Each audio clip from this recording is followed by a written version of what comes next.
it's great that we can come out here and show the world that we can be regular stoners. You know, we can do things right, we can obey the laws, follow the police officers, not get run over, and come back here, sign the petitions. So, and remember, folks, if you came here today and you didn't sign the petition, you weren't here. And you want to be able to prove you were here, so sign the petition if you haven't already. And have your friends sign it. Take it home, a copy with you. Have your neighbors sign it. Have your coworkers.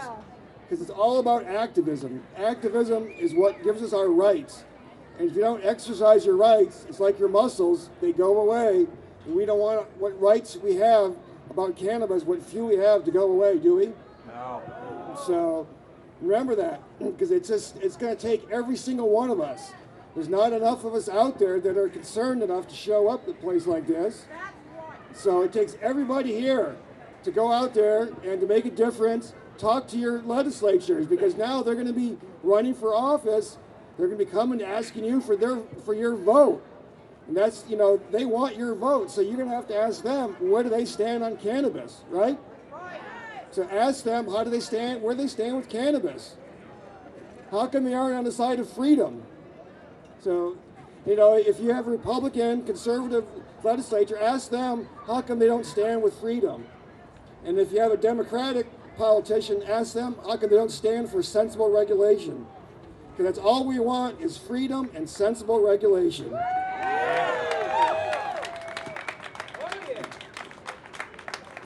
But that's what's got us here so far, is this, we're just keep pushing that for freedom.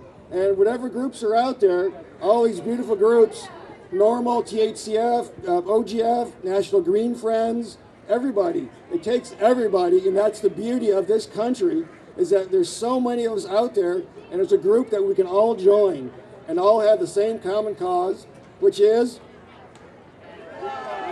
legalize cannabis. All right, so those you may know, I'm Oregon Normal's legal counsel, and I represent a lot of folks with marijuana issues. And I have my, there's a famous 4 sayings that sometimes works for Anna, sometimes doesn't. So, but these are the sayings that if you ever run into a police officer, whether it's you're on foot, you're in your car, your bicycle, or in your home, and you want to protect your rights, because that's your constitutional right, is not to be interfered with. So remember this, folks. So I'll repeat them, and you folks say them after me. I want to hear it nice and loud. Am I free to go, officer? Am I free to go, officer? I do not consent to any searches. I do not consent to any searches. I wish to remain silent. I wish to remain silent. I wish to speak to my attorney. I wish to speak to my attorney, Paul Loney. All right. Remember, folks, you got to practice that every single day. Because, when it comes time, when you're in an emergency, you're going to be nervous. So when you're brushing your teeth in the morning, it's like, I wish to remain silent. I wish to talk to my attorney. I do not consent to any searches. When you brush your teeth, use that. That's a great reminder. Every day, look in the mirror, brush your teeth. That's right, I have rights. So, and I'll turn it back over to Anna. And again, once again, thanks to everybody that helped put this on today. And thanks to everybody that showed up.